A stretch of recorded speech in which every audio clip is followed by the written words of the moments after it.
Hey, coach Jerry Néré, pour parler de basket, comment ça va? Ça va super bien, toi, et Phil? Yes. Ça fait longtemps qu'on ne s'est pas jasé, là. Ouais, il fallait qu'on prenne un petit break, là, tu sais, comme on est intense, toi puis moi. Donc là, on a eu notre bromance l'année passée. On dit, bon, on va se détacher un peu, et on recommence le bromance. Être sûr que ce soit sain entre nous, il n'y a pas de problème. Oui, exact. Au moins. J'aime ça. Écoute, bien évidemment, on se rend compte là parce que la saison de basket universitaire s'enclenche là. Fait que, évidemment, je voulais qu'on puisse mettre la table. Évidemment, on va parler de basket collégial pendant la saison, mais là, on va se concentrer sur l'universitaire. On va peut-être prendre quelques minutes pour jaser ce qui s'est passé à date depuis le début de l'année au niveau collégial. Mais l'idée, c'est vraiment de voir qu'est-ce qui se passe, voir le portrait de notre basket universitaire là, à l'aube de la saison qui commence. Puis, je voulais commencer avec toi du côté masculin. Oui. Regardez, on a déjà eu des matchs d'ailleurs qui ont été joués au mois de septembre, début octobre, entre des équipes du Québec, les équipes du Québec, puis des équipes ontariennes et de l'Atlantique, en fait, St. Mary's, Ottawa, Toronto, pour ne pas les nommer. Ces matchs-là ont été rajoutés, dans le fond, au calendrier. Fait que c'est intéressant de voir ça, qu'on a permis de voir des matchs contre d'autres équipes, justement, puis avoir une chance de jouer et de voir d'autres baskets. Oui, c'est un projet pilote du côté masculin qu'ils font. Donc, c'est ça, ils ont pris plus des équipes de l'Est. Mais l'affaire, c'est que ces matchs-là comptent dans le RSEQ, mais ça ne compte pas au St. Mary's dans leur conférence. Mais le défi là-dedans, c'est que c'est 3 matchs. Donc, si tu perds tes 3 matchs, tu es déjà dans le RSEQ avec 6 points perdus. Et si tu gagnes tes 3 matchs, tu as 6 points d'avance sur les autres. Donc, je pense que c'est un couteau à double tranchant. C'est que si tu joues ce genre de match-là, tu dois t'assurer de ce que tu fais. Parce que si tu commences déjà avec 6 points en moins, ça veut dire que tu dois aller chercher des victoires que en temps normal vont être difficiles à avoir. Donc, j'ai hâte de voir comment ça va se dénouer tout ça. Parce que c'est intéressant. Au moins, ça donne plus de matchs aux équipes au Québec. Parce que c'est la première chose que les gens vont dire. Même hier, on m'a envoyé une photo. On me disait, mais regarde une ligue avec 4 équipes. Oui, mais c'est pas comme si nous, on veut juste 4 équipes. C'est juste que ça demande un investissement des organisations. Tu sais, une équipe de basket, je pense qu'on en avait parlé l'année passée, à peu près 800 000, 1 million, tout dépendant de ce que tu mets autour de ça. Contrairement à du foot, on parle de quoi? 4-5 millions facile, si je ne m'abuse? J'ai pas les chiffres, mais il reste que, tu sais, aujourd'hui, mais il y a quelques années, on avait eu les chiffres, là, tu sais, on est peut-être aujourd'hui là-dedans, peut-être un 3 millions, mettons, là, mais... Donc, tu sais, c'est ça. Donc, ça prend un investissement. Donc, c'est pas juste dire, hey, on veut jouer contre un tel, parce que disons qu'on joue contre les équipes, on va jouer Cap-Breton. Ben là, c'est parce que là, tu dois payer des avions, tu dois payer les hôtels, ça monte vite, le bill. Donc, c'est pas juste de dire, on veut avoir une grosse conférence. Tandis qu'Ontario, ils ont 38 universités dans la même province. C'est plus facile. Nous, on n'a pas d'université, puis c'est pas toutes les universités qui sont prêtes et qui ont les infrastructures pour nous offrir du basket. Donc, ils ont été chercher des matchs comme, je pense, Ottawa, St. Mary's, et c'était qui l'autre? C'est-tu Algoma? Toronto. Puis ça compte. Puis on va voir qu'est-ce que ça va donner à la fin de l'année. Donc, il y a des équipes, ça va peut-être les rattraper d'avoir perdu 1 ou 2 matchs contre ces équipes-là. Tandis que ces équipes d'Ontario, là, ça leur fait pas mal, eux. Ben exactement, parce que les autres, évidemment, c'est pas toute la Ligue qui a joué, tandis que nous autres, au Québec, c'est toute la Ligue qui a joué ces 3 matchs-là. En fait, il y a juste l'UQAM qui en a joué 2. Tu es obligé de remettre le match contre Ottawa. En janvier. En janvier, exactement. Donc, là, ça va être à voir. Heureusement, ce que tu disais, bon, il y a 2 équipes qui sont à 3-0, Bishop et Concordia, mais les autres équipes ont gagné au moins un match. Laval 2, l'UQAM 1-1, puis McGill 1-2.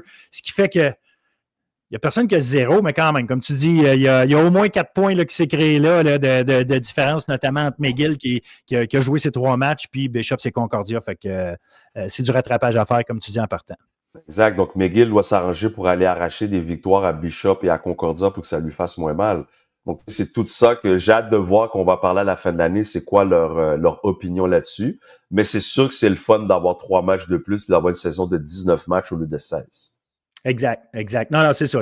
Mais je pense que tu l'as mentionné, une ligue à 5 équipes comme ça, à un moment donné, il faut que tu sois créatif pour trouver pour garder ta ligue intéressante aussi. C'est pas juste une question de ton équipe va jouer des matchs puis voit d'autres baskets. C'est faut que tu puisses attirer les meilleurs de ta province, les garder chez vous tant que tu peux. Fait que c'est un argument qu'ils ont, les gars, avec raison. Ben, je vais jouer, je sais pas combien, je me rappelle plus combien de fois contre la. Quatre fois contre tout le monde. 4 fois chacun contre tout le monde. À un moment donné, je les ai vus, ces équipes-là. c'est juste le fun de peut-être changer. Fait que des fois, c'est un argument qui est utilisé. Je ne pense pas que c'est l'argument numéro un, mais c'en est un pareil. On l'a au hockey féminin, cet argument-là. On l'entend avec une ligue à seulement 4 équipes universitaires. Fait que c'est une réalité. On ne peut pas passer complètement à côté. Donc, il faut être créatif. Puis je pense qu'au moins d'essayer ça, c'est une bonne affaire. Et ce que j'essaie d'expliquer aux gens aussi, je dis, oui, on a peut-être une ligue à 4 équipes, mais ça ne nous empêche pas de performer sur la scène nationale quand on est dans le top 8. Mais non, C'est pas exact. comme si on arrive là-bas puis on se fait déclasser. Comme Concordia chez les gars et Bishop ont bien fait. Puis je pense que Bishop a fini 2e et Concordia 5e overall. Donc, si on a une ligue de 4 équipes, comment se fait-il qu'on a été capable d'avoir au moins 2 équipes masculines de ranker avant de commencer l'année? Donc, tu sais, les gens, ils donnent une partie de l'histoire, mais regardent le big picture. Ça nous empêche pas de performer et de challenger les soi-disant grosses équipes du Canada.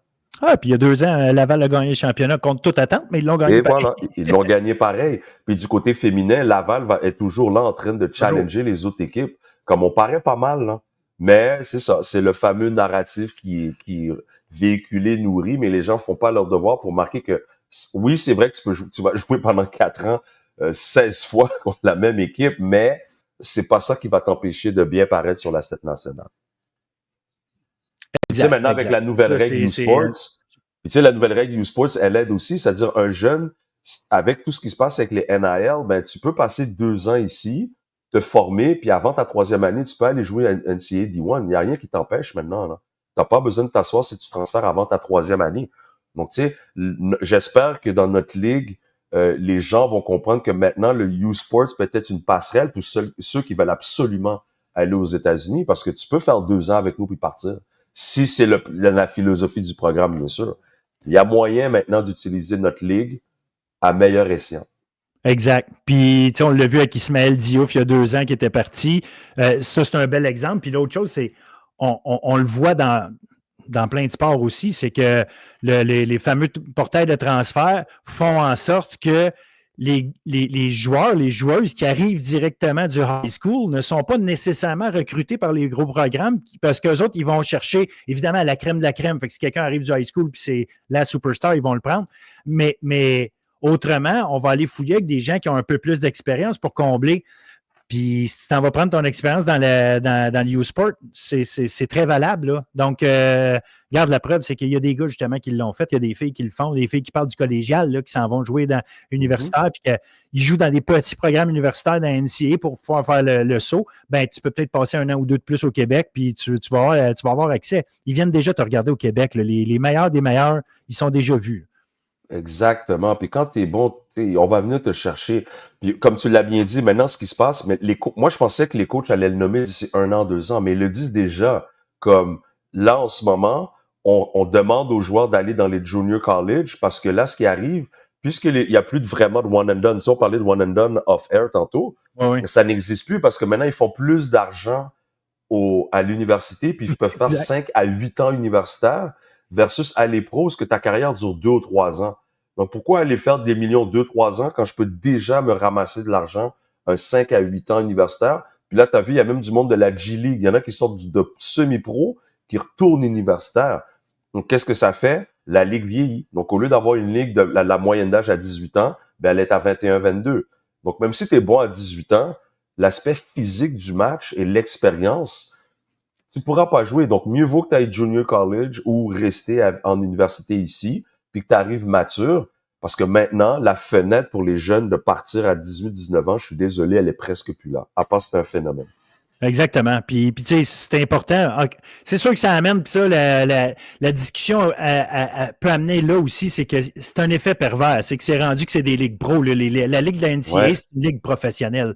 C'est comme ça qu'il faut la traiter, même si c'est des étudiants athlètes. Les gens qui s'en vont là-dedans ont l'approche de je m'en vais faire un salaire, puis pas juste un salaire de 30 000 par année, là. C'est des gros beaux salaires. Là. Tu fais pas mal plus d'argent que tes parents.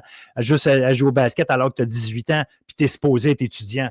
T'sais, fait que ça change la mentalité complètement. Ça a créé une ligue professionnelle. Ça amène d'autres effets, comme je dis, un peu pervers.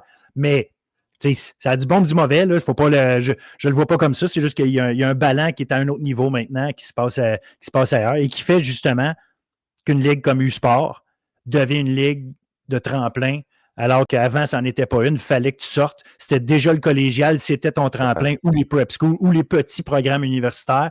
Mais là, maintenant, un programme, le niveau U-Sport peut très, très bien te servir le tremplin pour te rendre. Il y a pas l'option est là. Puis tu l'as bien dit, puis tu sais, il y a des agents qui l'ont déjà dit. Je me rappelle une couple d'années, il y a un joueur qui avait bien fait dans le U-Sports. Puis là, il demandait, ah ben, t'as joué dans quelle ligue? Il dit, ah, j'ai joué, avant, on disait CIS. Ouais. Il dit, what CIS? Comme là, il lui a dit, ben, va jouer dans la G-League ou dans une autre ligue parce qu'au moins, on sait le niveau. Mais si maintenant, nos jeunes restent ici, puis ils voient que, hey, à chaque année, il y a des gars et des filles qui vont jouer à NCAA, ça va donner de la valeur à notre ligue. Là, ils vont dire, ah, OK, t'as joué CIS, ben là, on sait que c'est une bonne ligue parce qu'à chaque année, il y en a 6, 7 ou une quinzaine, vingtaine qui rentrent dans la NCAA. Donc, ça va aider tout le monde. Mais bon, il y a un changement de mentalité qui doit se faire. Puis il va falloir qu'il y ait des coachs qui commencent à sensibiliser les athlètes et arrêter de leur mentir, de dire qu'à 18 ans, tu peux aller à NCAA maintenant. C'est pas vrai. C'est beaucoup plus difficile. Et si tu as une bourse d'études payée complète, c'est que tu as un impact tout de suite. Exact. Puis de toute façon, si à 18 ans, tu es prêt à avoir un impact dans la NCAA, tu n'as pas besoin de ton coach pour te le dire probablement. Tu comprends? Ça fait longtemps. All over the place, c'est pas une personne qui... Tu vas peut-être l'avoir un jour, cet impact-là, mais ce n'est pas à 18 ans parce que ça aurait été une évidence pour tout le monde. Tu es probablement déjà un gars qui fait... qui est All-Star au Canada à haut niveau, tu es un prospect pour Team Canada, tu es à d'autres niveaux, là. C'est pas juste tu es très, très bon dans ton équipe et dans ta ligue, là. C'est pas comme ça, là. Quand tu es bon ou bonne, on va te trouver. Je vais prendre un exemple aussi banal chez les filles. Il y a Amelia So qui jouait avec SSF, qui est rendu en Ontario. Mais tout le monde sait c'est qui Amelia So. Ah oui. Tu comprends comme, donc ils savent. Donc là, maintenant, je pense que ce week-end, elle jouait dans un tournoi en Ontario. Il y avait 45 coachs NCAA dans la place. Donc, grâce à elle, ça a donné de la visibilité à plein d'autres filles parce que là, ils ont pu voir les autres filles contre elle. Donc, tu sais, pourquoi elle, comme tu viens de le dire, elle a même pas encore 18 ans, on sait c'est qui. Quand t'es bon, on va venir te chercher. T'as pas besoin de t'en faire. Tu peux être dans une vieille ligue au Québec, on va te trouver, puis tu vas être sur la bonne plateforme. Donc, il va falloir qu'on commence à sensibiliser les jeunes que t'as pas besoin d'être à 40 000 places pour te faire voir. Quand t'es bon, t'es juste bon.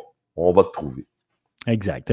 Puis les plateformes pour continuer à grandir, parce que tu l'as dit, à 18 ans, c'est une affaire, parce que tu n'es pas nécessairement développé physiquement comme quelqu'un de 22, 20. Exact. En fait, ça, c'est juste la biologie humaine normale.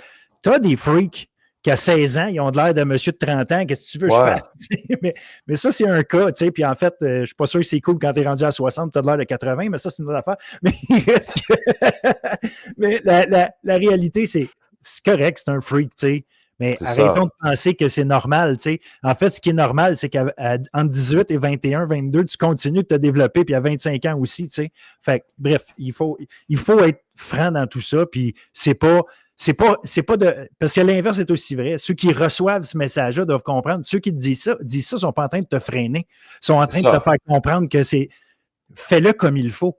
Parce qu'il y a ça aussi comme message. Les parents qui voient ce message-là comme des gens qui disent « Ah, tu ne crois pas à mon fils, tu ne crois pas à ma fille, c'est pour ça que tu dis ça. » Tu dis non, c'est des gens qui ont de l'expérience, qui en ont vu d'autres et qui comprennent que c'est normal de passer par certaines étapes, si bon sois-tu, tu sais. Fait que non, c'est ça, là, c'est tout un ensemble de monde qui ont à comprendre aussi parce que il y a le message que tu véhicules, mais il y a le message que tu dois apprendre à recevoir. Puis ça aussi, ça fait partie de la game. Puis tu sais, il y a un livre que je lisais dernièrement. Ah, j'ai oublié c'est quoi, le Tyranny of Coaching, quelque chose comme ça. Il donnait les stats de la NCAA avant la pandémie puis avant les NIL. Tu sais, c'est quoi les chances de rentrer dans la NHL? C'est une chance sur 5000. Puis on est d'accord que le hockey, ça joue dans des pays nordiques. Donc, ce qui fait que même une chance sur 5000, c'est pas beaucoup. Au basket, on parle de une chance sur 70 500.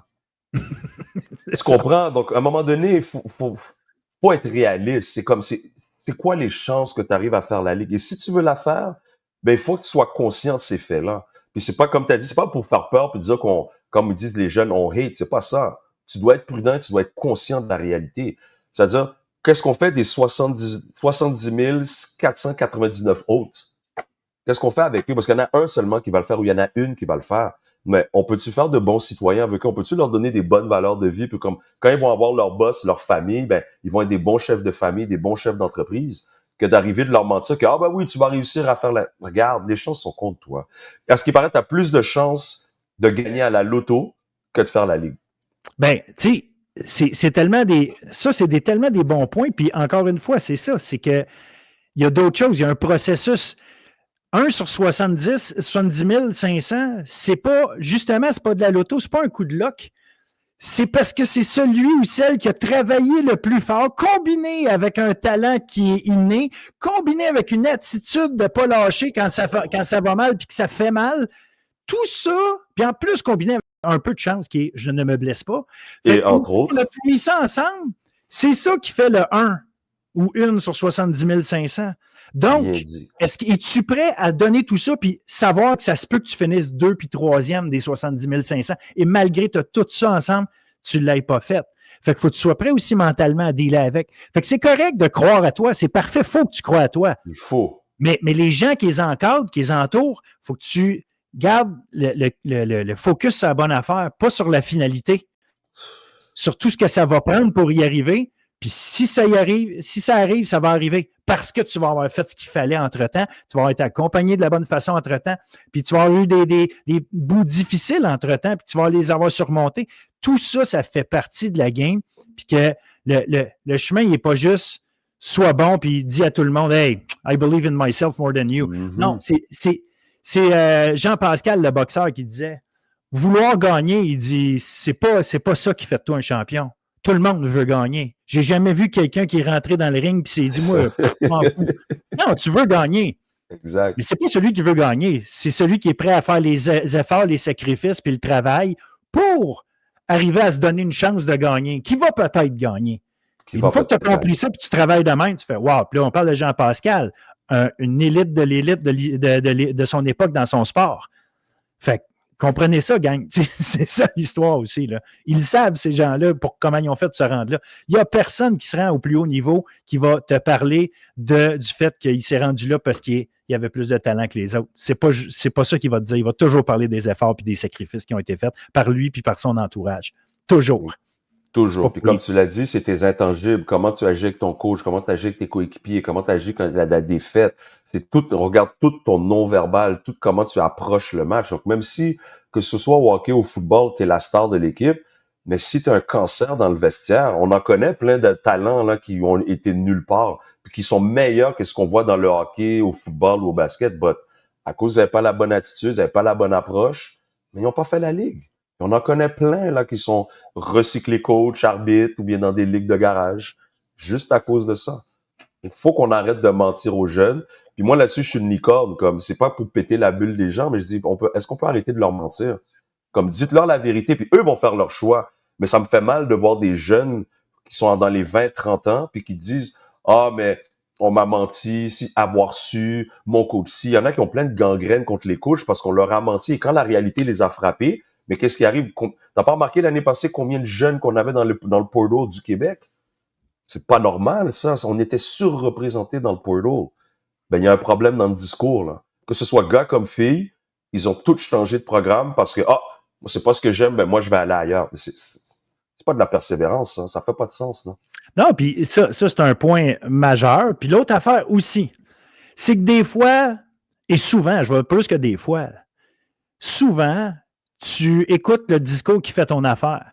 S'il y a 5 coachs que tu as croisés qui t'ont dit hey, prends ton temps, va par là, va travailler ça, va développer telle affaire. Puis il y en a un qui dit non, viens avec moi, je vais t'amener à la bonne place, moi. Je vais t'amener à la place où tu veux aller. Mais est-ce que tu veux entendre, puis ce que tu as besoin d'entendre dans la vie, puis ça, c'est pas juste dans le sport, c'est dans tellement d'affaires. C'est deux choses. Puis des fois, c'est la même affaire. Puis des fois, ce que tu veux entendre, tu as peut-être permis de faire, mais c'est des exceptions. La réalité, c'est que tu as besoin d'entendre certaines choses. S'il y a 5 coachs qui te parlent d'une manière, puis il y en a un qui te dit ce que tu veux entendre, si tu choisis d'écouter celui que tu veux entendre, c'est ton choix aussi que tu as fait. Exactement. Ça, c'est que tu reviennes en disant hey, Caroline, si j'avais su. Non. Si tu avais écouté aussi d'autres mondes, si tu avais gardé tes esprits ouverts. Et ça, c'est pour ça que je ramène souvent ça aux parents. Puis justement, tu parles des coachs. Les coachs sont là, puis il y en a qui le disent, il y en a qui ne le disent pas, mais le rôle des gens qui entourent ces jeunes-là. Hey, tu as 15 ans, tu as 14 ans, tu as 13 ans, tu te fais recruter. Tu n'as pas la maturité, généralement. n'as pas la maturité de Il n'a mettre pas. tout dans la colonne des pour et des contre, puis d'analyser avec toute la perspective que tu pourrais avoir. C'est la job de papa, maman, mon oncle, ma tante, de whatever, grands-parents, mentor, voisin, coach, professeur, d'encadrer ce monde-là, puis leur faire voir des choses, puis dire, ultimement, hey, si je veux t'aider, c'est ça. Puis la décision qui est à prendre, qui est bonne pour toi, c'est pour ça que je reviens aux parents, parce que généralement, c'est ça. Mais évidemment, il y en a qui n'ont pas leurs parents autour pour faire ça, mais c'est qui la personne qui prend une décision pour toi dans la vie, là? Ben, cette personne-là a un rôle majeur. Tu ne peux pas juste dire, ouais, mais ça ferait plaisir à mon gars. Des fois, oui. Des fois, oui, ça ferait plaisir, puis c'est correct. Mais c'est-tu la bonne décision? Puis elle est là, l'affaire. Puis il faut que tu accompagnes. Puis des fois, il faut que tu laisses ton kid aller se péter à gueule parce qu'il n'a pas le goût de t'écouter. C'est correct. Oui, c'est ça. Ça, c'est correct. Mais tu sais, il y a une limite à un moment donné, c'est là. Puis surtout quand ils sont très jeunes. Quand tu arrives à 20, 22 ans, à un moment donné, ils faut qu'ils prennent des décisions pour eux. Mais quand tu te fais recruter par des agents, puis tu as 13, 14 ans, puis que les parents, ils voient ça. Des fois, les parents, on dirait qu'ils ont encore moins sont encore plus gaga que leurs jeunes autour de ça. Ouais, exact. Ils se laissent emporter par ça. Puis ils font l'erreur de faire en sorte que leur kid voit quelque chose, voit un rêve, puis ils ont l'impression après ça que leur rêve a été détruit par quelqu'un d'autre, puis c'est la faute d'un autre. Non, il faut que tu apprennes à prendre des décisions, il faut que tu apprennes à supposer les choses, puis il faut que tu apprennes à être patient aussi des fois. Fait que ça fait toute partie de la game, ça là. Puis tu sais, je vais te donner un exemple aussi proche. Juste hier soir, tu vois, même si je suis universitaire, je demande toujours à rencontrer les parents des athlètes. Puis hier, j'ai rencontré les parents et tout, je leur expliquais. Puis j'ai une amie, quand je lui ai dit, qu'est-ce que tu fais? Mais j'avais une rencontre avec une athlète et c'est dit, tiens, universitaire, ils ont besoin de leurs parents. Mais j'ai dit, tu dois comprendre que cet athlète-là doit faire un choix sur 5 ans. Le parent doit voir avec quel individu je vais laisser mon enfant pendant 5 ans. Donc, ce 2 ans que je passe avec le parent, c'est une façon pour eux aussi de me faire un genre d'entrevue pour voir comment que je suis. Parce que je dis, tu vas passer 5 ans avec une personne. C'est l'équivalent de ton secondaire 1 à 5 avec la même personne. Quand je leur parle comme ça, ah oui, c'est vrai que c'est long, ben c'est ça. C'est ça, universitaire. Donc, je peux pas juste rencontrer l'athlète. Je veux que le parent voit c'est qui je suis. Puis si le parent est pas là, ben ça t'appartient. Mais au moins, je suis à l'aise que le parent vienne parce que même s'ils ont 20, 21, 22, ils savent pas prendre de décision encore. Là. Je fais du profilage générationnel, mais la génération Z, c'est pas les meilleurs pour prendre des décisions. Puis des fois, c'est bon qu'ils soient épaulés par leurs parents, si les parents sont impliqués, bien sûr. Mais c'est pas parce qu'on est universitaire que ça veut dire qu'ils prennent des bonnes décisions. Ça veut rien dire. Non, puis tu sais, je pense qu'il faut même l'amener au point où est-ce que prendre des décisions, là, les plus grands décideurs de ce monde sont accompagnés quand ils prennent des décisions, pas parce qu'ils ne comprennent rien, parce que tu ne sais jamais quand est-ce qu'il y a un élément qui va changer ta perspective, qui va faire en sorte que, oh, OK, ça, je n'avais pas vu ça comme ça. C'est pas parce que tu connais rien et que tu es niaiseux ou que tu es même immature. C'est aussi parce que c'est important de voir le big picture, le 360, appelez-le comme vous voulez, mais c'est important de voir ça quand tu as une décision importante comme ça. Si tu manges du poulet ou du bœuf ce soir, c'est vraiment pas grave. Mais si tu dois passer 5 ans dans un programme, c'est sérieux. C'est une décision qui. Puis pas juste dans un programme de sport, c'est que tu vas aller à l'école, là, tu vas aller vivre, là, tu vas passer tellement de temps là. C'est effectivement, je trouve ça important. Puis il faut le voir comme ça, encore une fois, où est-ce que c'est pas une question de retenir des gens, c'est une question de les encadrer comme il faut. Puis tu sais, je pense que le football, il y avait déjà commencé à ça, puis tu me corrigeras, mais tu vois, au basket, maintenant, ils nous demandent d'avoir ce qu'on appelle les équipes de soutien intégrées. Donc moi, pour prendre mes décisions, j'ai pas 7 coachs de basket avec moi qui me parlent juste de basket. J'ai peut-être 2 coachs de basket, mais j'ai ce qu'on appelait avant un psychologue sportif, un consultant en performance mentale. J'ai un thérapeute pour les blessures. J'ai des kinésiologues pour les programmes de muscu.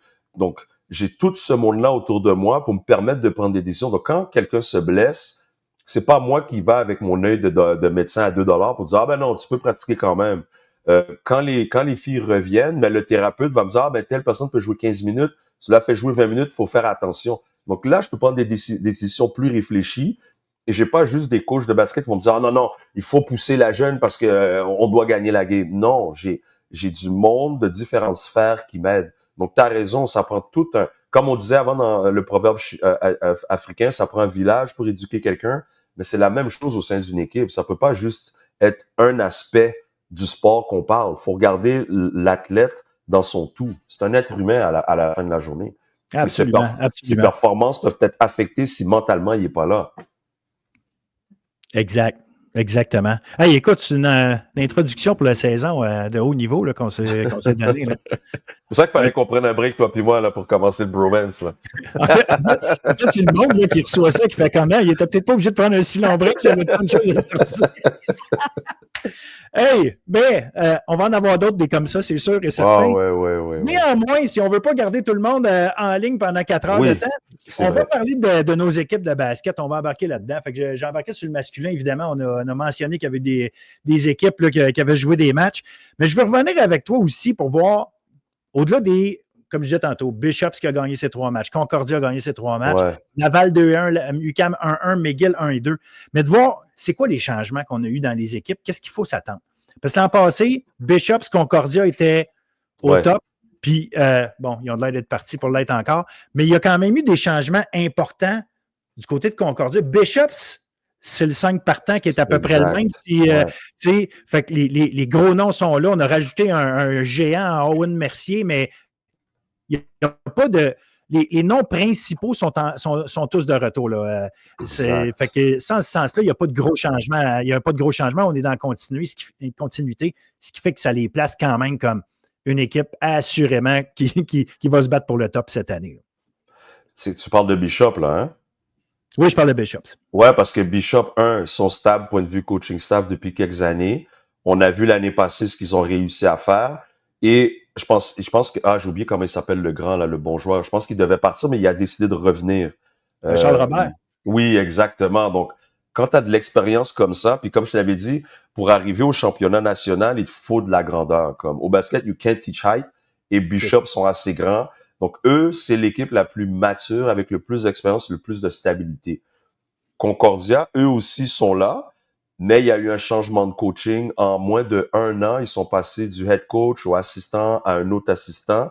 Donc, c'est de voir comment les liens vont se créer, parce que l'année passée, avec l'autre assistant, on n'a pas senti trop de choc dans la transition, parce qu'ils ont quand même bien performé en playoff puis aux nationaux. Donc, ça va être de voir comment les gars vont répondre à ce nouveau leadership-là, qui est maintenant Damien. Pour ceux qui ne savent pas, c'est Damien qui était assistant, qui va être l'intérim, puis ils vont peut-être encore changer l'année prochaine. Donc ça, c'est sûr que ça va avoir un impact sur l'équipe, parce que qui va faire le recrutement? En tout cas, c'est pas évident, là. Mais au moins, ils ont quand même des gars de 3e, 4e année, donc au moins, ils ont un bon corps pour passer à travers ce genre de... Moi, j'appelle ça plus une tempête. Oui, exactement. C'est en plein ça, comme tu dis. Je pense que c'est des changements, mais avec du monde qui connaissent aussi. Fait que il y a cette réalité-là qui permet, mais quand c'est une nouvelle voix, ça dépend c'est qui. Je ne les connais pas assez individuellement pour savoir qui parlait de quelle façon puis quel impact ils ont. Des fois, il y a un peu de ça. Mais en plus, c'est que tu as des joueurs là, qui sont importants aussi qui sont partis. On se rappelle de Junior Merci, c'était le top d'un point l'année passée. Alec Faneuf qui est parti à Ottawa. Il n'est pas juste parti parce qu'il a fini, il est parti à Ottawa chez un possible rival au niveau national. Bahamara Djamé qui était le leader d'un rebond. Fait que tu sais, tu as des gars qui avaient un rôle primordial dans cette équipe-là qui vont devoir être remplacés. Fait que ça va être intéressant là, de voir qui va prendre la place. Victor Bonsou, qui est bien parti là, dans les matchs qu'on a vus, pour être un gars vraiment que lui a écouté son nom. Puis moi, il y a un gars que j'ai adoré au niveau collégial qui était la troisième roue, là, si on veut, du carrosse avec Abré-Boeuf, Giorgio Azi, le garde. Va être intéressant de voir s'intégrer. Mais tu sais, quand tu as des Sami Jahan qui sont là encore, Johan Léger qui avait très bien fait l'année passée, James Joseph, évidemment. On a encore là, un corps qui est très, très, très solide, talentueux. Exactement. Donc, c'est pour ça que j'ai hâte de voir comment tout ça va se placer. Mais, au basket, il te faut un meneur. Donc, comme on a dit, est-ce que Giorgio Azi va s'installer tout de suite? Mais tu peux pas aller nulle part si tu n'as pas un bon général. Donc, ça va te voir comment la transition va se faire puis comment Giorgio va s'adapter au système. Parce que l'année passée, c'était Alec qui était le chef d'orchestre. Donc, j'ai hâte de voir. Mais, quand on regarde la pré-saison, l'équipe n'a pas l'air d'avoir été affectée par quoi que ce soit. Absolument. Même s'ils ont changé de guard, changé de coach, c'est-à-dire qu'ils ont eu un bel off-season. Excusez-moi l'anglicisme. En même temps, rappelle-toi comment Concordia avait cette facilité de faire rentrer tellement de monde dans les matchs. Fait que, tu sais, veux pas, là, t'as un Jordan Ben, Belfort qui rentrait, Karam Sali qui était là, tu sais, je parlais de Johan Léger tantôt qui était recru, tu sais, il y a des gars, Ngos, Liam Daniel, là, ces ouais. gars-là rentraient régulièrement pendant la saison, on les voyait. Fait qu'eux autres, voir du terrain avec ces coéquipiers-là, c'est pas juste on s'est vu dans les pratiques toute l'année, puis là, oh, à cet âge, je dois performer. Ils ont performé ensemble pendant l'année passée. La transition doit être plus facile, veux pas. Exactement. Donc, c'est pour ça que je suis pas étonné de voir leur performance. Là, j'ai juste hâte de voir dans le RSEQ quand tu as 4 matchs d'affilée contre les mêmes, qu'est-ce que ça va donner, là. Mais pour l'instant, ils sont bien partis. Puis, ils font honneur à leur classement de l'année passée. Donc, c'est le Exact. fun. Parce que d'habitude, quand il y a des changements de coach, il peut y avoir un changement de philosophie, mais ils sont restés à l'interne. Donc, d'après moi, je pense qu'ils ont pas... C'est pas comme si Damien ou Alex ont essayé de tout changer. Donc, d'après moi, ils ont continué dans la même lignée que l'ancien coach. Puis là, ça va être intéressant parce que justement, là, ça te donne l'impression que Concordia Bishops vont être encore dans les équipes qui vont se battre pour la tête, comme les choses se placent. Je suis curieux de savoir, par contre, pour les autres. Là, McGill, équipe ultra jeune, qui Très va être jeune. qui va être menée par 2 recrues ultra talentueuses. Sean Duff, l'ancienne Momo qu'on a tellement parlé. Ouais, ouais, ouais, Miles ouais. King. Miles King, on n'en parlait pas nécessairement. On en parlait, son nom sortait Ben ouais, évidemment c'est parce qu'il était ça. à John Abbott, mais là, ces deux-là ont l'air d'être partis pour que pendant 5 ans, ils vont runner ce programme-là, cette équipe-là. Comment on va embarquer des gars avec eux. Ceci étant dit, ils ont quand même perdu Georges Lefebvre, qui était le meilleur dans la moyenne des points, meilleur pour les rebonds, Ouais, meilleur pour les exact. blocs. Fait que ça, c'est un gros morceau. Sean Ercekovic aussi qui a quitté. Fait que ça va être de voir qui va prendre la place. Puis, comme je dis, ils étaient jeunes. Ils ont Alex Fortin de Momo, puis Félix Thériault de John Abbott aussi qui s'ajoute. Fait que tu sais, tu as des recrues de haut talent. Là. Ouais, puis je sais qu'il a été chercher aussi un grand joueur, je pense, des États-Unis aussi. Ouais, du Connecticut. So, j'ai hâte de voir. Puis je pense un ou deux grands joueurs il a eu la chance d'avoir des États-Unis. Donc, quand je l'avais vu, Ryan m'avait dit, ah, tu sais, À Jerry, Paul Forster, oui. je recrute, je recommence. Donc, c'est normal, mais t'as déjà, comme tu as dit, les 2 recrues performent déjà. Je pense que Sean fait des 20 points par match. Donc, tu sais, il y a pas, ce gars-là, Il est incroyable. il est poker face. Il arrive quelque part, il fait ce qu'il a à faire. Donc, tu sais, ça, au moins, comme on disait tantôt, il a un bon meneur pour continuer les prochaines années. Puis les gars sont déjà bien adaptés. So, j'ai hâte de voir ce que ça va donner. Ah, puis j'ai hâte de voir aussi parce que, tu sais, il y a comme une. Tu sais, j'ai parlé d'Alex Fortin, mais tu sais, il y avait Alexandre Oui, Reinhardt Woodfine qui était à Momo aussi il y a 2 ans, qui était déjà là à McGill.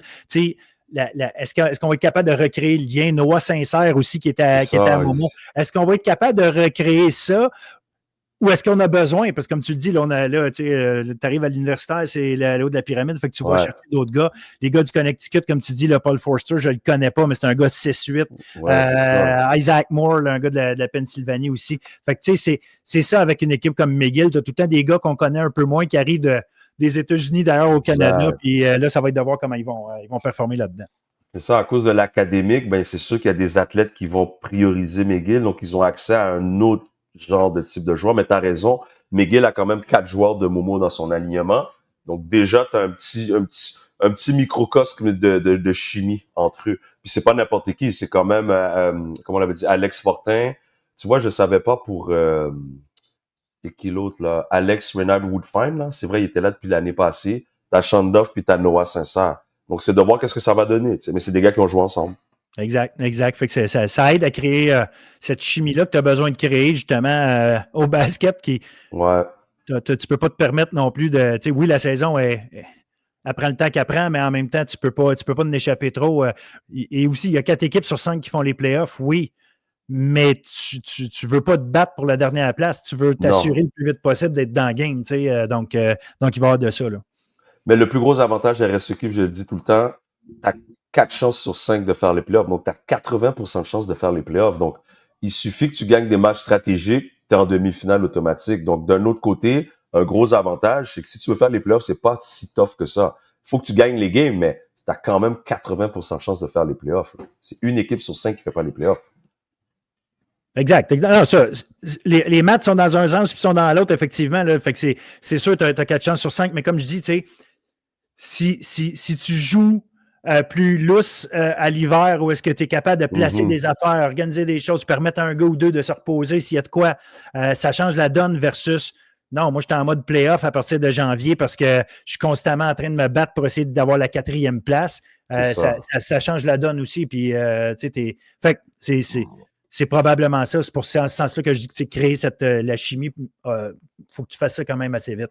Exact. Puis tu vois, McGill, quand tu regardes d'où les gars viennent, ils viennent de partout dans l'Amérique, que ce soit dans l'Ouest canadien, l'Ontario, le Québec, on en a quelques-uns. Maintenant, c'est les États-Unis. Donc, tu vois que lui a accès à un plus gros bassin d'athlètes.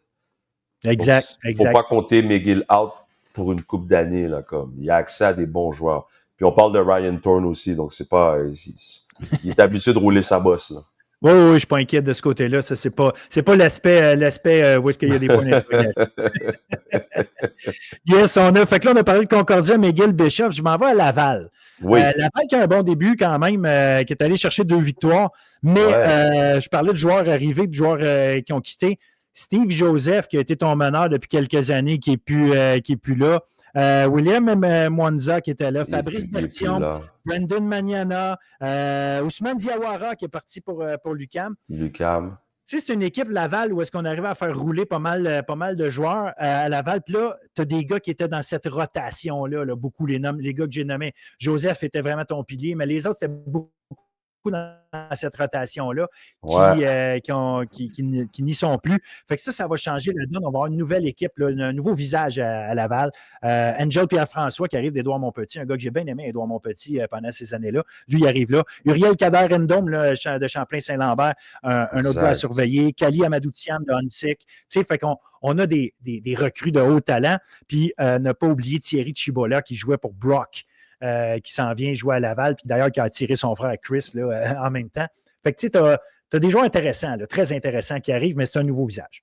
C'est un nouveau visage, mais tu vois déjà que Nathan veut aller dans un basket il veut jouer 28 mètres de basket, mettre de la pression, puis créer beaucoup de revirements.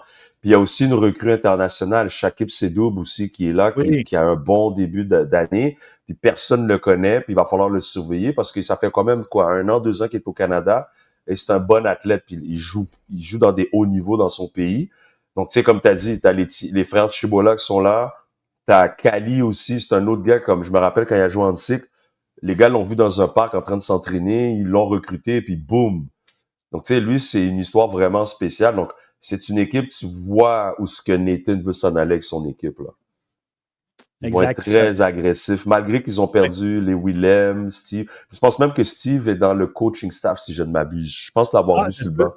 OK, Tu vois, j'ai donc, pas vérifié ça, ouais, mais je pense qu'il reste dans les alentours. Donc, tu sais, c'est une bonne affaire, ça. ouais, donc Laval, il faut pas les oublier, tu sais.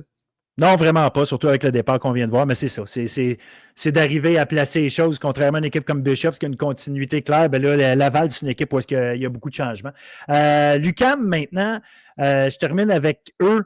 L'UQAM, bon, Samuel Caillot, Cheikh Dosso qui ont quitté.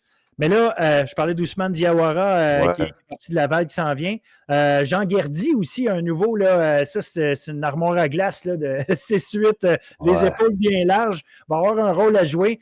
Fait que ça va tourner autour évidemment là, de Carl Tommy Laforêt, McFadden Jean ouais. qui reviennent. Donc, eux autres, ça va se passer là. Rodando Lamotte aussi, là, qui va être qui semble avoir un bon début de saison au départ. Ben, tu vois, c'est ça, tu sais, on sait que c'est vraiment Katie le joueur, mais comme Gardy qui arrive, ça vient aider. Parce que là, c'est ça, comme tu dis, c'est un autre colosse qui vient arriver, qui vient de IO Prep aux Oui, États-Unis, puis je pense qu'il était ici avec Dynasty. Donc, c'est un gars qui a eu un parcours prep.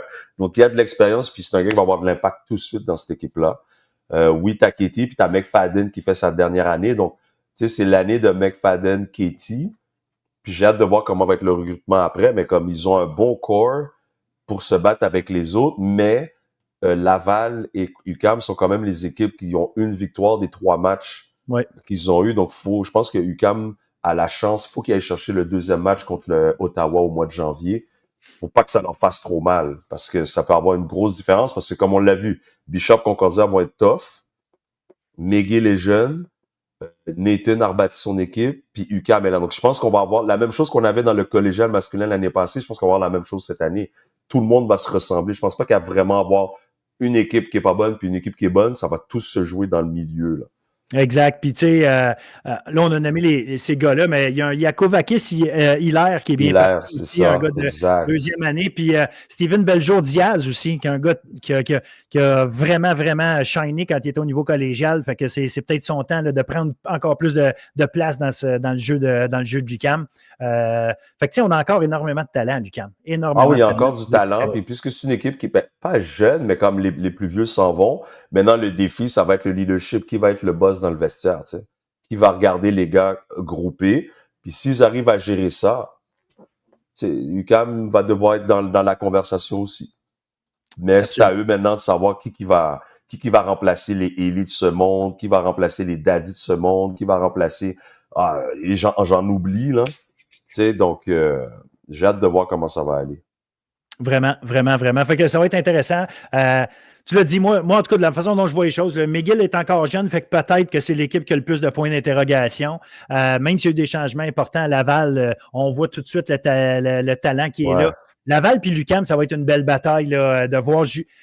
Est-ce que ces deux équipes-là sont capables d'aller jouer dans les plates-bandes de Bishops et Concordia?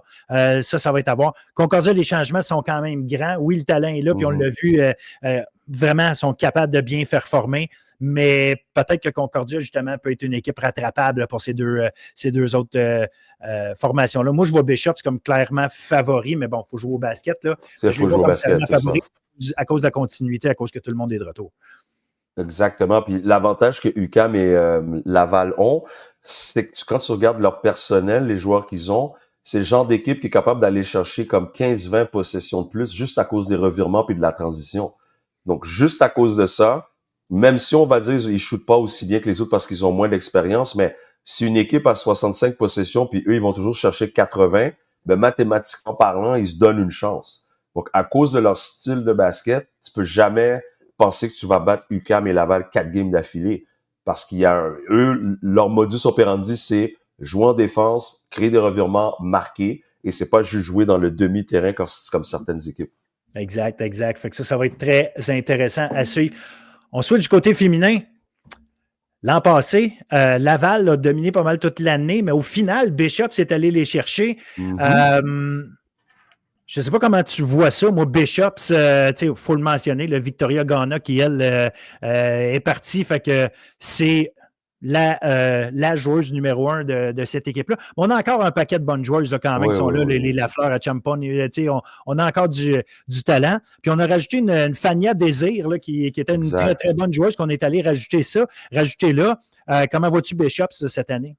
Ben, Bishop, à la fin de la journée, c'est quand même l'équipe à battre. Ils sont les championnes. Donc oui, ils ont perdu Victoria, mais ils ont quand même d'autres joueuses qui apportent autre chose. Comme ils ont quand même une grande fille comme Léa qui, elle, a sa propre expertise. Comme on l'a dit, il y a Eve, Laurie qui vont prendre soin de la balle. Donc c'est pas une équipe qui va perdre le ballon facilement. Puis maintenant, c'est de voir comment, tu sais, ils se sont déjà bien adaptés à leur coach. Puis c'est quand même une équipe mature. C'est pas une équipe qui recommence à zéro. D'après moi, c'est d'ici 1 an, 2 ans qu'elle va recommencer au complet. Mais elle a quand même des filles encore pour 2, 3 ans. Donc, elles, faut pas, à la fin de la journée, elles ont l'avantage parce qu'elles sont championnes. Donc, elles vont arriver avec ce qu'on appelle un swag. Donc, elles savent déjà, on est l'équipe à battre. Laval, maintenant, c'est sûr que c'est toute une équipe de 4e, 5e année majoritairement. Et C'est les ça. playoffs sont à Québec. Donc, connaissant Guillaume, c'est sûr et certain que lui va tout faire pour être dans le top. Parce que l'année passée, selon moi, c'était eux qui devaient gagner. Bon, il arrive ce qui arrive, c'est ça le sport. Hein? C'est la beauté du sport, c'est qu'il faut performer au Faut bon se prendre moment. le match de la finale. C'est un match, c'est Exact. pas des 4 de 7. Là, fait que, C'est ça. Quand c'est pas des 4 de 7, ben il faut que toutes les as soient alignés. exact. Puis ils étaient plus alignés du côté de Bishop. Puis Bishop est parti avec la victoire. Donc cette année, je doute que ça va arriver quelque chose comme ça à l'équipe de Laval avec l'expérience qu'elles ont. Tu comprends? Donc moi, je me dis, Bishop va toujours bien placé. McGill, même chose. C'est une équipe c'est encore la même équipe. Pas grand changement. Même des filles qui reviennent, qui ont utilisé leur année COVID reviennent pour une 5e Ouais. année. Donc, tu sais, t'as 3 équipes matures, plus Concordia aussi. Tenisha, elle trouve toujours le moyen de trouver des joueuses qui lui ressemblent. Son style de basket va toujours être le même. Donc, la seule équipe la plus jeune, c'est encore moi. c'est moi le seul là-dedans qui, comme, tu sais, on commence à trouver notre identité, mais faut que je sois réaliste. C'est l'équivalent d'avoir une équipe. Point de vue expérience, c'est comme si tu as une équipe Benjamin qui joue dans une ligue juvénile. pour battre des équipes juvéniles à cause de l'expérience, ben, il faut vraiment, soit tu as des athlètes ou tu laisses tout sur le terrain. Puis même là, ça veut pas dire que tu vas gagner le match.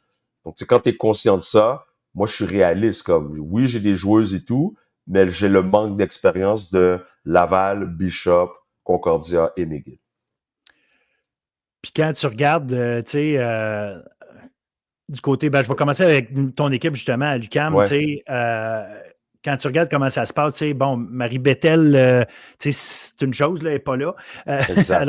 Alors qu'elle était clairement la joueuse, tu sais, qui dominait le match, qui contrôlait ça. Fait Mhm. on s'attend à voir qui, là. Est-ce que tu as des joueuses là, tu sais, qui déjà prennent le lead, là, ou tu sais, tu sens que tu sais, c'est leur équipe qui commence à mettre ça à leurs mains? Ben, j'en ai plusieurs parce que ce qui m'a sauvé, c'est que l'année passée, pourquoi on n'a pas gagné beaucoup de matchs, c'est que moi, je suis un coach plus conceptuel. Je suis pas dans des set plays. Je les mets pas dans une boîte. Donc, déjà là, les filles devaient apprendre à jouer dans le chaos. Donc, elles ont eu 1 an l'année passée pour apprendre à prendre des décisions, se trouver leur propre identité là-dedans. Puis là, cette année, malgré que Marie ne peut pas être là, ben, les filles ont continué à se développer, ce qui fait en sorte que, oui, j'ai pas de meneuse, mais la responsabilité de prendre soin de la balle est entre les mains de 4-5 filles. Donc, en réalité, ce qui est arrivé même dans notre off-season, tu sais, on n'a pas gagné un match l'année passée, puis on a fait notre off-season, on a quand même fini 5-3 sans Marie, puis c'est la première fois qu'on a un off-season positif. Donc, de te dire qu'il y a une joueuse, non. C'est qu'à chaque match, il va y avoir un certain nombre de filles qui vont bien paraître. Dans notre off-season, je pense que j'ai eu à chaque match une fille différente qui a bien paru. Donc, j'ai pas une équipe qui est autour d'une joueuse, j'ai une équipe. Donc, à chaque match, ça va être la fille qui utilise ce qu'on fait le mieux à son avantage. Donc, je te le dis, cette année, c'est pas parce que j'ai Elisabeth, ça va être la meilleure. Non, c'est n'importe qui peut donner un bon match dans cette équipe-là. Excellent. Ça va être intéressant de suivre ça, effectivement, de voir le collectif justement Moi, c'est ça. voir les filles shiner. Je reviens à différentes équipes. Là, tu parlais de Laval. Là, je pense qu'effectivement, il faut encore les placer favorites avec le retour de leur corps là, qui est là. Mais en plus, c'est qu'on a rajouté des filles comme Emma Laurent et Kayla Couturier.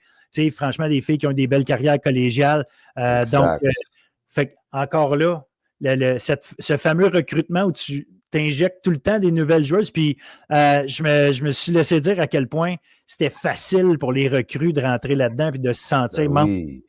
Puis ça, ben, c'est le fun de voir que quand on parle des fois de culture d'équipe, puis c'est dur des fois de c'est quoi une culture, puis mettre le mot dessus, mais Mhm. des exemples comme ça qui te démontrent c'est quoi une culture positive. C'est je rentre là, tu as une jeune, puis là, tu as une fille de 5e année qui a tout vu, qui pourrait dire hey, tu sais, ramasse C'est mes affaires.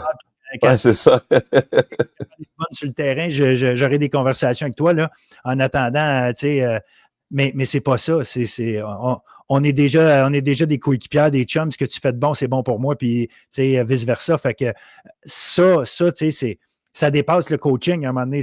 Vraiment, c'est ça une culture où est-ce que tu sais, c'est les joueuses qui prennent ça en charge. Fait que à Laval, c'est là. C'est ce que je vois, ce que je comprends, puis c'est ce que j'entends. C'est cool. Là.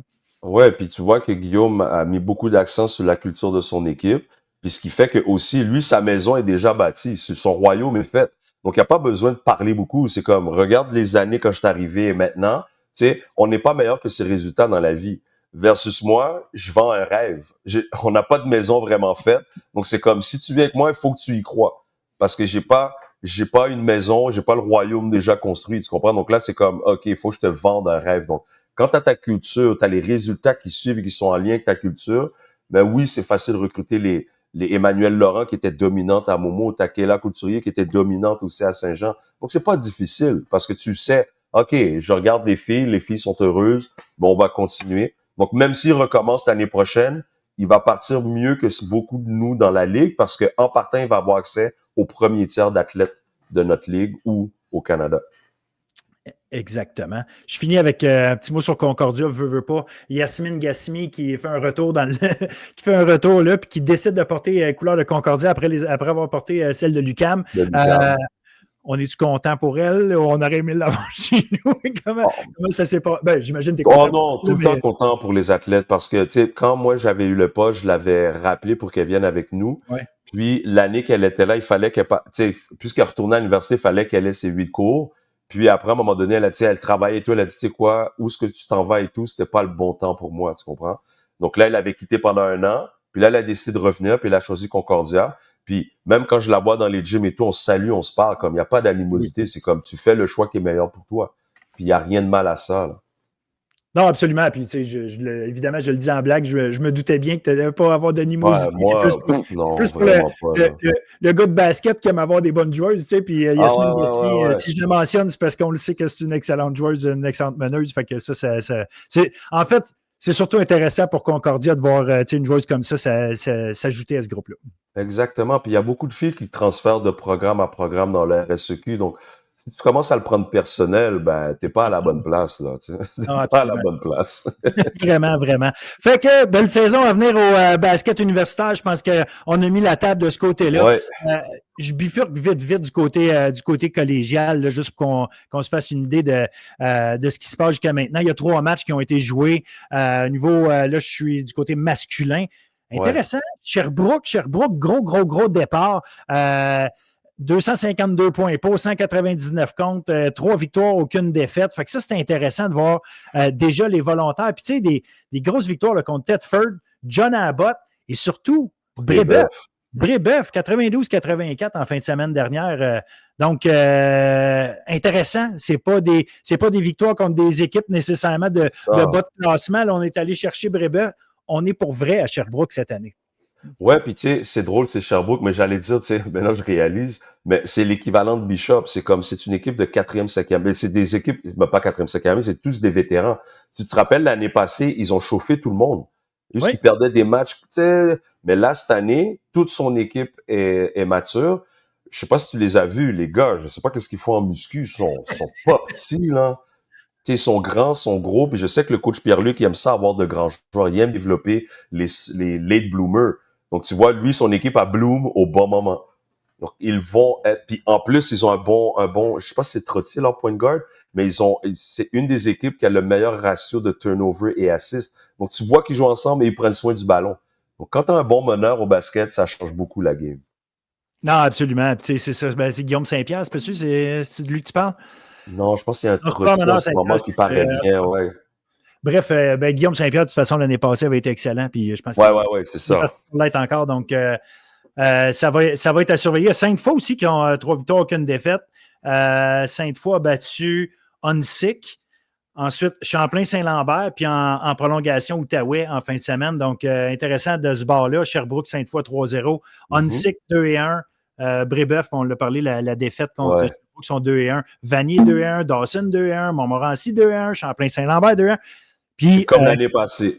4 équipes à 0-3. Mais ça va sûrement bouger. Là. Je pense qu'Outaouais est peut-être une équipe qui finira pas à 0 victoire. Là. Donc, ça peut Mais être même Tedford, je regardais, je sais pas quel match, mais il y a des matchs comme c'était serré. Bon, tu vois, contre Dawson, ils ont perdu par 2, ils ont perdu par 3 contre Brébeuf. C'est juste Sherbrooke qui les a battus vraiment, mais il y a 2 de leurs défaites, c'est par moins de 5 points. Donc, c'est un 0-3 qui aurait pu être 1-2 ou 2-1. exact, tu as raison. Fait que, tu sais, fait que ça va être à suivre, évidemment. Ouais. On vous le dit tout de suite, là, juste avant la pause des fêtes avec Jerry, on va refaire un gros wrap-up. Là. On va tout replacer ce qui s'est passé en première moitié de saison. On va vous donner une bonne idée. Puis après les fêtes, évidemment, ça veut dire après le football. Comprenez ça, ça vient Mhm. avec. Ouais, c'est ça. Ça prend trop de place le foot, fait qu'on s'arrange. Mais on voulait quand même parler de ce qui se passe vite au niveau collégial. Évidemment, il faut que j'aille du côté féminin aussi. Mhm. Du côté féminin, c'est Champlain-Lennox, Saint-Jean qui ont 2 victoires. Eux autres ont joué 2 matchs à date. Là. Ils ne jouaient pas en fin de semaine passée. Donc, Champlain-Lennox, Saint-Jean, 2 victoires, aucune défaite. Et suivent Vanier, Champlain-Saint-Lambert, Sainte-Foy, Dawson à 1-1. Trois-Rivières et Montmorency à 0-2. Ça ressemble un peu à ce qu'on avait l'année passée avec Trois-Rivières puis Montmorency qui ferme la marche, mais ça va être de voir là, comment ça va se passer. Saint-Jean toujours on top. Ben oui. Puis, tu sais, Saint-Lambert, je dois leur donner parce qu'ils ont commencé l'année avec beaucoup de blessés. Ouais. Ils sont quand même trouvé le moyen de gagner. Lennoxville, il y a un changement de coach. Donc, tu vois que je pense que les filles commencent à s'adapter. Quand ça vient à Momo, une équipe complètement changée au complet, Ouais. recrutement complet. Donc, c'est une équipe très jeune. Sainte-Foy, très jeune, il va falloir les surveiller. parce que je l'avais dit l'année passée, ils ont eu de la misère l'année passée, mais le recrutement que le coach a fait, là, je pense que c'est son équipe. Donc, faut pas dormir sur cette équipe-là parce qu'ils ont des filles là comme qui ont joué du gros basket, le SSF Elite. C'est des filles qui ont beaucoup d'expérience. Donc, même si elles sont jeunes, selon moi, elles vont jouer comme une équipe de deuxième année. Puis, t'as Trois-Rivières qui continue à se développer. Puis, si on regarde l'année passée, ils ont pas mal fait dans les playoffs. Donc, ça va vraiment être de voir comment ils vont gérer les blessures et tout. Mais j'ai hâte de voir comment ça va se passer dans cette ligue-là. Non, absolument. Puis, tu sais, il y a Vanier aussi, hein? Vanier qui trouve tout le temps le moyen de. Puis, c'est Falia Isidore là, qui a marqué 35 points contre Dawson, je pense, dans son dernier match. Donc, ça aussi, ça va être une équipe toujours intéressante. Vanier, en tout cas, dans les dernières années, nous a habitués à. On ne sait pas trop ce qui peut arriver. Ils peuvent perdre contre une équipe ou en tout cas avoir de la misère contre une équipe de bas de classement, puis après ça, venir jouer trouble la fête avec les équipes de haut de classement. Fait que c'est toujours intéressant. Donc, j'ai hâte de voir. Il y a Mbengo aussi qui est toujours là, qui est toujours très efficace. Fait que là, si on peut avoir un one-two punch, bon, on en avait un avant aussi, mais si on peut avoir un one-two punch qui est constant, qui est régulier, puis qu'on stabilise la défense du côté de Vanier, on peut avoir une grosse équipe là. Ouais, parce que NJ a quand même en moyenne une vingtaine de points par match. Donc, la Falia qui vient d'arriver fait 35 points. C'est-à-dire qu'elle va toujours se situer entre 15 à 23 points par match. Donc, tu as déjà deux filles à surveiller qui peuvent faire 40 points. Et dans le basket féminin, 40 à 2, c'est beaucoup. Puis, tu as d'autres filles aussi qui sont là, qui sont vétérantes, qu'il faut pas dormir dessus. Donc, Vanier. Puis, il y a une équipe Dawson aussi. Dawson, on le sait, je te l'ai dit depuis l'année passée. Avec Dawson, tu sais jamais, faut jamais les compter mortes. Parce que elle trouve toujours une façon de gagner. Puis il a des bonnes meneuses, lui, au moins. Donc, j'ai hâte de voir comment tout ça va se traduire cette année, là, du côté féminin. Absolument, absolument. Puis je voulais quand même. Puis Saint-Jean, bon, on le sait, Saint-Jean. C'est là que je m'en allais. Déborah Damoa, là, qui a l'air d'être parti pour, en tout cas, pour avoir une autre grosse saison. Une autre grosse saison. Tu sais, il y a aussi Juliette qui est là encore. Donc, tu sais, il y a encore des vétérantes qui ont l'expérience. Donc, avec les recrues qui est là et les filles de deuxième année, c'est encore une équipe à battre. Donc, je pense que beaucoup d'équipes sont à battre du côté féminin. Oui, beaucoup. absolument. Ce sera pas facile, mais je pense que ça va jouer à la fin de l'année. Puis c'est qui gère mieux la charge puis les blessures du côté féminin. Exact. Puis, on est juste au début. Hein. Fait qu'il y a bien des choses qui vont se passer d'ici là. Jerry? Ouais, on m'a perdu. Ben, attends un petit peu. On te perd, on te retrouve. Mais je t'entends quand même. Fait que, tu m'entends? OK, parfait. L'important, c'est l'intelligence de tes propos. Yeah, on va changer. Voilà. Good.